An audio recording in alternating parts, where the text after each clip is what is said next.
Muy buenas, quiero enviar un saludo a todos aquellos que me estáis viendo a través de esta pantalla.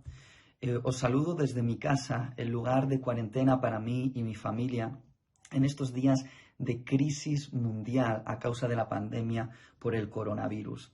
Son días extraños, sin ninguna duda. Es la primera vez que como iglesia estamos haciendo una reunión online y uno se siente un poquito desconectado a causa de esta situación, pero creo que es una buena oportunidad para recordar que ser iglesia no se trata de estar todos juntos en el mismo lugar, sino que ser iglesia se trata de tener todos el corazón puesto en el mismo lugar. Es decir, tener puesto nuestro corazón en Jesús y en el propósito de su reino. Y esto es una gran oportunidad en medio de una crisis mundial para poder brillar en medio de la oscuridad y ser sal en medio de un mundo en corrupción. Y me gustaría compartir con vosotros un mensaje que pienso que puede ser muy pertinente para estos días tan extraños que nos está tocando vivir. Lo he titulado de la siguiente manera: ¿por qué tienes miedo? Y quiero comenzar diciendo que estoy convencido de que hay algo más contagioso que el coronavirus, y es el miedo. Esta epidemia, la epidemia del miedo, comenzó hace muchos milenios atrás, cuando el ser humano decidió rebelarse a su creador, cuando Adán y Eva le dijeron a Dios: no te necesitamos. En los primeros capítulos de la Biblia, en el libro de Génesis, se describe ese momento traumático para el ser humano, cuando se produjo la desconexión con Dios. El texto sagrado dice literalmente que cuando tomaron del fruto prohibido, el ser humano se escondió porque sintió miedo. Y mucho se ha hablado de lo que el ser humano perdió después de desconectarse de Dios, después de producirse lo que conocemos como la caída del ser humano. Sabemos que el ser humano perdió la inmortalidad, también perdió los placeres del paraíso, incluso perdió el gobierno del planeta Tierra. Pero entre todas las pérdidas, la más grave, sin ninguna duda, fue perder al Padre. Cuando el ser humano perdió al Padre, perdió con él la fuente de su identidad y de su propósito. También perdió su sentido de pertenencia y perdió una estructura de seguridad. Literalmente, como raza humana, cuando perdimos al Padre, quedamos huérfanos. Y si algo domina el corazón de un huérfano, es el miedo. ¿Por qué? Porque si no tienes un padre que te recuerde quién eres y cuál es tu propósito, te sientes perdido buscando el sentido de la vida.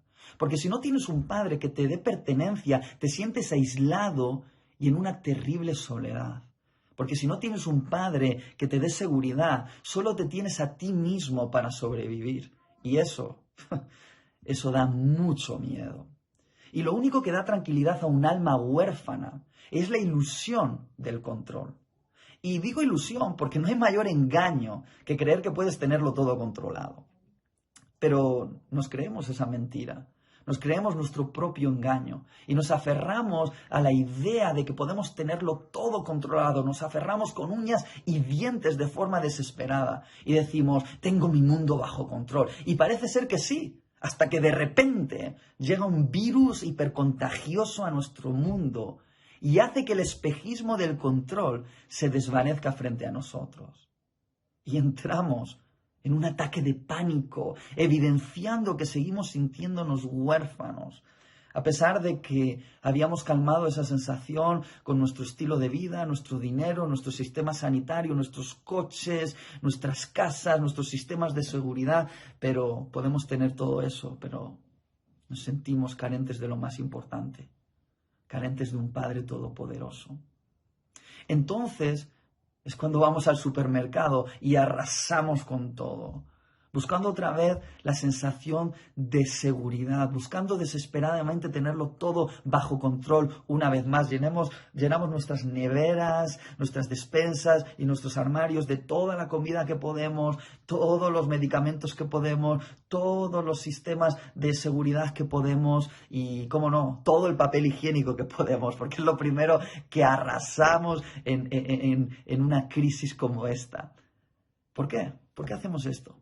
Porque antes de ser contagiados con el coronavirus, ya hemos sido contagiados con el miedo. Y el miedo es muy peligroso, más peligroso que el coronavirus. Ahora, quiero hacer un matiz acerca del miedo. Creo que hay un miedo saludable y hay un miedo tóxico.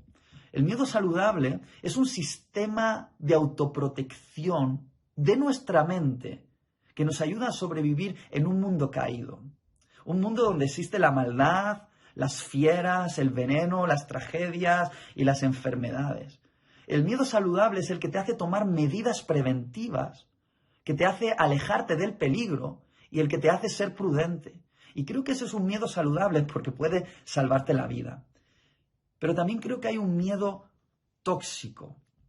Y es cuando eres poseído por la mentira de que estás en constante peligro. Es cuando el miedo toma control de tu voluntad y se convierte en un ataque de pánico. Es cuando el miedo te susurra constantemente al alma: estás en peligro, estás en peligro, estás en peligro, estás en peligro, estás en peligro. Porque al igual que un perro callejero, aterrado en una esquina, es capaz de morder, el ser humano huérfano, en medio de un ataque de pánico, puede hacer un montón de locuras. Y en tiempos de crisis mundial, como en tiempos de la pandemia del coronavirus, si no somos capaces de liberarnos del control del miedo sobre nuestras mentes, podemos hacernos mucho daño los unos a los otros. A mí me gusta el cine y suelo ver bastantes películas, aunque intento evitar las películas de terror. Aún así, soy fan de algunos grandes directores como Alfred Hitchcock, que es conocido como uno de los directores de cine de terror y suspense más grandes de toda la historia. Literalmente, con sus escenas lograba crear una sensación angustiosa en el espectador que se agarraba a las butacas en el cine a causa de lo que estaba viendo. O mejor dicho, a causa de lo que estaba imaginando. Porque cuando le preguntaron a Alfred Hitchcock por qué él lograba crear esa sensación de pánico en el espectador, él dijo que la estrategia para causar terror es no mostrarlo todo, sino dejar que el espectador lo imagine. Es decir, él estaba convencido de que lo que él podía mostrar en la cámara no sería tan aterrador como aquello que el espectador podía imaginar que estaba ocurriendo, y que lo que el espectador imaginaba sería lo que le causaría un ataque de pánico y le haría agarrarse a la butaca en la sala del cine. Y es muy interesante porque al pensar en esto me doy cuenta de que de la misma manera ese miedo que estamos sintiendo en estos días quizá no es solo por lo que vemos, sino por lo que estamos imaginando. Es decir, el terror que estamos sintiendo en medio de esta crisis a nivel global, que es una crisis real, pero podemos ser poseídos por el miedo, no por lo que estamos viendo, sino por lo que estamos imaginando en nuestras mentes. Los neurólogos han descubierto algo muy interesante acerca de nuestro cerebro, y es que nuestro cerebro no es capaz de distinguir entre aquello que vemos y es real y aquello que imaginamos y es irreal. Es decir, si yo veo un perro con mis ojos o cierro mis ojos e imagino un perro, literalmente se activan en mi cerebro los mismos neurotransmisores. Es decir, mi cerebro no es capaz de diferenciar entre lo que ve y lo que imagina. En otras palabras, la realidad del mundo en el que vivimos se genera en nuestras mentes. Es decir, nuestros pensamientos afectan en nuestra percepción acerca del mundo que nos rodea. No vemos las circunstancias como son, sino como las pensamos. Y queridos, a veces lo que allá afuera son 4 gotas, aquí adentro es un huracán. Y no sé si sabes de lo que te estoy hablando, pero creo que sí. El Evangelio nos describe un momento cuando los discípulos fueron rodeados por una terrible tormenta que llegó sin aviso. De alguna manera se parece un poco a esta crisis por el coronavirus. Algo que ha ocurrido de repente. Ese acontecimiento en los evangelios es diferente en cuanto a los detalles, pero la esencia es la misma. Al igual que nosotros hemos sido rodeados por una pandemia global que ha llegado de repente, el Evangelio describe un momento donde los discípulos fueron rodeados por una tormenta terrible que también llegó de repente. Algo que se escapó de su control, algo para lo que no tenían un plan de contingencia. No sé si te suena a lo que estamos viviendo. El Evangelio lo describe de la siguiente manera en Marcos capítulo 4. Al atardecer, Jesús dijo a sus discípulos: crucemos al otro lado del lago. Así que dejaron a las multitudes y salieron con Jesús en la barca, aunque otras barcas también le siguieron. Pronto se desató una tormenta feroz y olas violentas entraban en la barca, la cual empezó a llenarse de agua. Jesús estaba dormido en la parte posterior de la barca, con la cabeza recostada en una almohada. Los discípulos lo despertaron diciendo: «Maestro, ¿no te importa que nos ahoguemos?», le gritaban. Cuando Jesús se despertó, reprendió al viento y dijo a las olas: «¡Shh! ¡Silencio! Calmaos». De repente el viento se detuvo y hubo una gran calma. Luego él les preguntó: «¿Por qué tenéis miedo? ¿Acaso todavía no tenéis fe?». Los discípulos estaban completamente aterrados y se decían el uno al otro: «¿Quién es este hombre que hasta el viento y las olas le obedecen?». ¡Wow! Me fascina este acontecimiento del Evangelio y creo que tiene muchas similitudes con los días que nos ha tocado vivir. Ahora, antes de entrar en los detalles de este texto, quiero decir que como seguidor de Jesús, crecí escuchando una falsa enseñanza triunfalista que ha defraudado a muchos cristianos alrededor del mundo y los ha hecho ofenderse con Dios. Y es esta: la enseñanza que dice que si Dios está contigo en la barca, este será un crucero vacacional. Es decir, la evidencia de que Jesús está contigo es que no vas a tener problemas. Pero la historia que acabamos de leer nos demuestra que la presencia de Jesús en nuestra barca no es la garantía de la ausencia de problemas. Los discípulos de Jesús alrededor del mundo se enferman de cáncer, pierden sus trabajos, entierran a sus hijos y sí, también se pueden infectar de coronavirus. No es la falta de tormentas la que nos distingue como discípulos, sino la manera en la que navegamos a través de esas tormentas. Y créeme, he vivido lo suficiente y he leído lo suficiente la Biblia para saber que aunque Jesús esté contigo en la barca, te vas a mojar. No puedes decidir si vendrán tormentas sobre tu vida, pero sí puedes decidir en qué las vas a convertir. O conviertes esa tormenta en tu prisión, o conviertes esa tormenta en tu plataforma. Puedes dejar que el miedo a la tormenta te aprisione, o puedes convertir esa tormenta en una plataforma para servir a los propósitos de Dios en los días que te ha tocado vivir. En esta ocasión, cuando los discípulos perdieron el control de la embarcación, fueron dominados por el miedo. El miedo tomó el control de sus corazones, dejándonos 3 enseñanzas acerca del miedo y de lo que el miedo puede hacer en el corazón de un discípulo. La primera enseñanza es la siguiente: el miedo corroe nuestra visión de la bondad de Dios. Dice el texto que acabamos de leer que los discípulos, poseídos por el miedo, se acercaron a Jesús, que dormía plácidamente, y lo empezaron a sacudir de forma desesperada y lo despertaron con una acusación. Le dijeron: «Jesús, ¿es que no te importa que nos muramos?». Y casi resulta gracioso acusar al Salvador del mundo de que no le importe que la gente se muera. Pero eso es lo que hace el miedo en nosotros. Corroe nuestra visión acerca de la bondad de Dios. El miedo desfigura a Dios en nuestras mentes y lo convierte en algo que no es. Yo mismo, en medio de mis propias tormentas, desesperado, controlado por el miedo, he orado a Dios con una oración que se parecía más a una acusación que a otra cosa, diciéndole: «Dios, ¿es que no te importan mis problemas? ¿No te importa lo que me está pasando? ¿No ves mi sufrimiento? Y en realidad no es una pregunta, es una acusación. De alguna manera el miedo hace que pienses que Dios no es bueno, que pienses que Él te ha abandonado. Y cuando piensas acerca de Dios de esta manera, entonces es cuando se crea una brecha entre Dios y tú, es cuando se produce una desconexión entre Dios y tú.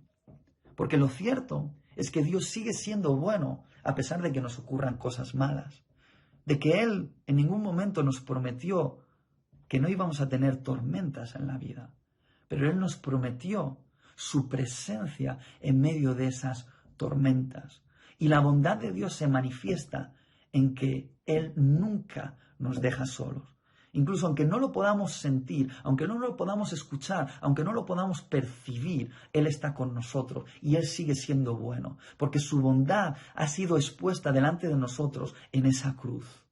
Pero el miedo nos hace olvidar las bondades de Dios. Y nos hace olvidar todas aquellas bondades que Él ya ha derramado sobre nuestra vida, que son muchas. Cómo Él nos ha cuidado hasta ahora, cómo Él nos ha alimentado hasta ahora, cómo Él nos ha acompañado hasta ahora. Porque si estamos vivos es porque hay un Dios bueno, un Dios que ha velado por nosotros de muchas maneras. Pero el miedo hace que olvidemos la bondad de Dios y nos convierte en personas muy desagradecidas. La segunda enseñanza que aprendemos en esta historia acerca del miedo es que el miedo es lo opuesto a la fe. Por eso Jesús les pregunta a los discípulos, ¿por qué tenéis miedo? Y luego les vuelve a preguntar, ¿acaso no tenéis fe? Lo que Jesús les estaba diciendo a ellos y nos está diciendo a nosotros es que lo opuesto a la fe no es la incredulidad, es el miedo. De hecho, el miedo es a Satanás lo que la fe es a Dios.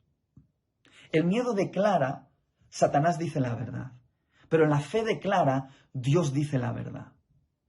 La fe y el miedo son opuestos y donde hay uno no puede estar el otro. Donde hay miedo no hay fe y donde hay fe no hay miedo. Es decir, una de las dos debe tomar posesión de nuestro corazón, o el miedo o la fe. Y cuando Jesús dice, ¿acaso no tenéis fe? La pregunta que nos podríamos hacer es, ¿fe en qué, Jesús? ¿A qué te estás refiriendo? Porque estamos rodeados por una tormenta, eso es una evidencia, la fe no es ciega, no vamos a hacer que esa tormenta no está ahí, no, pero Jesús no se refiere a una fe que niega las circunstancias, porque las circunstancias son las circunstancias, hay una tormenta, pero Jesús se está refiriendo a tener fe en lo que Él ha dicho. Él ha dicho, pasemos al otro lado. Él les dijo a sus discípulos, pasemos al otro lado. No dijo, sería bueno pasar, o me gustaría pasar, o quizá pasaremos. No. Dijo, pasemos al otro lado. Y si Jesús dijo que pasarían, pasarían. Fe es ser capaz de confiar en medio de la tormenta más hostil, creyendo que si Jesús dijo que pasaremos al otro lado, pasaremos. No hay otra opción, porque no hay nada más estable, no hay nada más firme, no hay nada más seguro que las palabras de Jesús. Génesis dice que todo el universo, todo lo visible y lo invisible fue creado por las palabras de Jesús.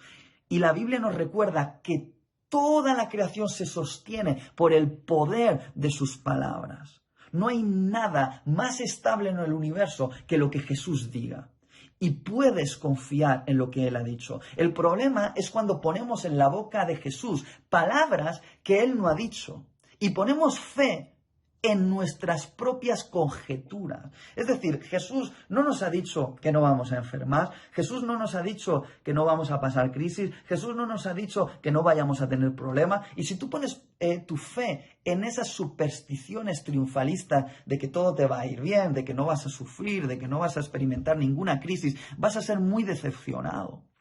Pero si pones tu fe en lo que Él realmente ha dicho, entonces puedes estar seguro de que sus palabras son una roca firme sobre la cual puedes edificar tu vida. De hecho, en los evangelios, Jesús pronunció 21 no temas a sus discípulos y a sus seguidores. Por ejemplo, en Mateo 6:25 él dijo, no temas por lo que has de comer o has de vestir. En Mateo 10:28 dijo, no temáis a los que pueden matar el cuerpo, pero no pueden tocar tu alma. En Juan 14:1 y 3 dice, no temáis cuando ya no esté entre vosotros, porque voy a prepararos una morada celestial. En Mateo 24:6 él dijo, oiréis de guerras y catástrofes, pero no temas, porque todo esto está profetizado.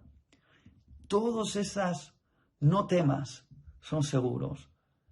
Jesús nos da garantía porque sus palabras es el cimiento más estable de todo el universo, de que Él está velando por lo que habremos de comer y de vestir, que aunque alguien pueda matar nuestro cuerpo, no podrá matar nuestra alma, de que aunque haya guerras y catástrofes, esto no se escapa de la soberanía de Dios, de que Dios literalmente es el dueño del universo y que nos está preparando un lugar al otro lado de esta vida, al cruzar el umbral de la muerte, cuando nuestro corazón deje de latir y nuestros pulmones dejen de respirar, aún seguiremos vivos y podemos confiar de que hay vida después de lo que este mundo llama la muerte. Una vida que es todavía una vida mejor que esta. Y lo tercero que nos enseña este pasaje acerca del miedo es que el miedo maximiza la tormenta y minimiza a Jesús en nuestra mente. Dice que cuando Jesús fue despertado, mientras se limpiaba las legañas y bostezaba un poquito, así me lo imagino yo, Jesús reprendió a la tormenta y le dijo, ¡shh! ¡Cállate! Y la tormenta obedeció. Y yo no sé si estás pensando en esto, pero ¿te das cuenta de quién está contigo en la barca? ¿Te das cuenta de quién está transitando a tu lado a través de esta terrible tormenta? Él es el atormentador de tormentas.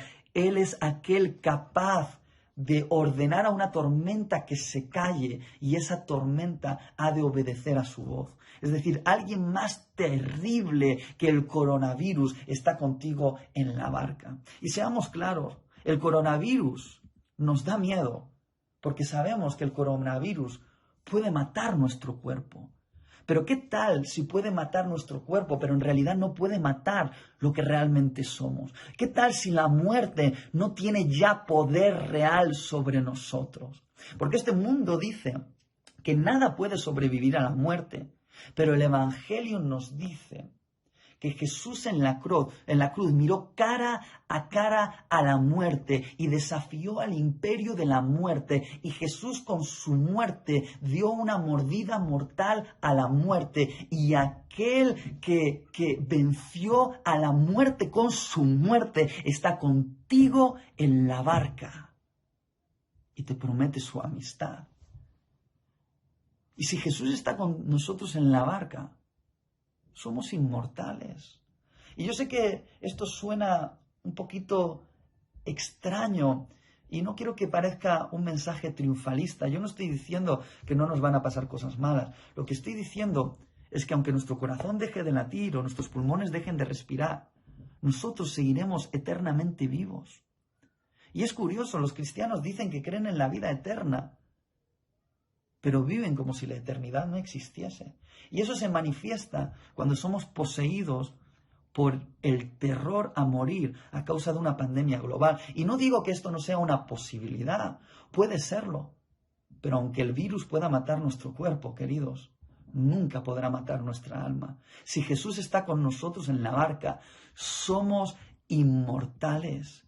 Y esta seguridad es la que nos tiene que hacer levantarnos cada mañana, abrir las ventanas de nuestra casa y mirar allá afuera, desde nuestro lugar de cuarentena, pero saber que la muerte ya la tenemos superada. Por lo tanto, podemos comenzar a vivir la vida. Eso no se trata de ser imprudente, pero se trata de vivir sin miedo a la muerte.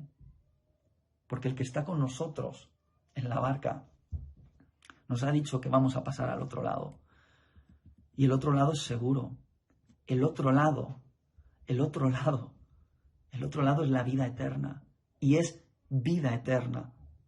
Y podemos estar seguros de que esa vida es una vida en la que disfrutaremos de todas las bendiciones de Dios y que es una vida mejor, una vida donde ya no habrá más lágrimas ni más dolor.